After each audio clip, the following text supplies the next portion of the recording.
The city of El Centro last month struck a deal with Yuma Scorpions of the Golden Baseball League that would bring the team to the Imperial Valley to play 5 games at Stark Field. Thank you so much. Revenue generated would be split between the Scorpions and the city, going to El Centro's Parks and Recreation Department. On Thursday, the Scorpions, playing as the El Centro Imperials, made their debut at Stark, playing to a crowd of about 300 fans, Scorpions Assistant General Manager Glenn Dobson said.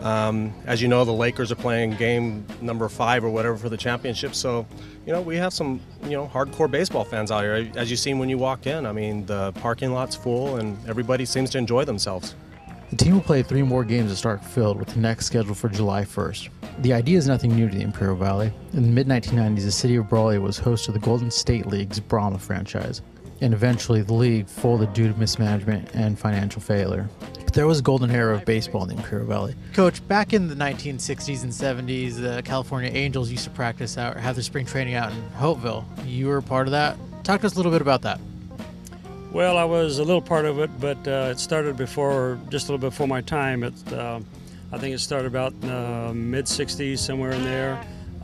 It was a great 4-field complex over there. I used to love going over and watching them practice, and I even had my shot at it back around 1970, right at the end of my college years, and it was a great place. I hated to see it leave.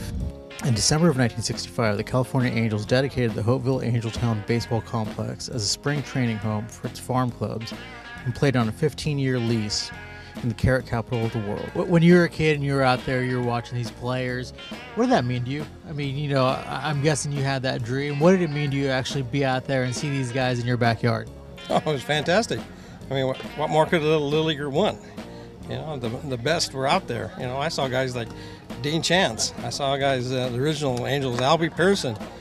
It was great. El Centro native Alvin Lefty Martin was drafted by and signed with the Angels in 1965 and played for the organization until his release in 1970.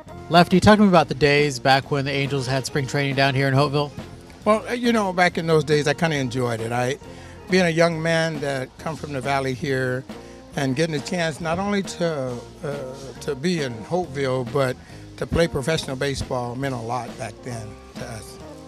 This area is conducive to have someone or a professional baseball team come here because of the weather. Yes, it's hot in the daytime, but that's what you want for a spring training is concerned. That's what you're looking for, something to get your bodies loose, not cold weather. Plus, we got over 1 million people there in Mexicali that love baseball. Martin believes, just like in the 60s and 70s, the Valley could be ready for professional baseball full-time. However, he said there would have to be a local committee, possibly involving baseball players and local stakeholders, to lead the charge.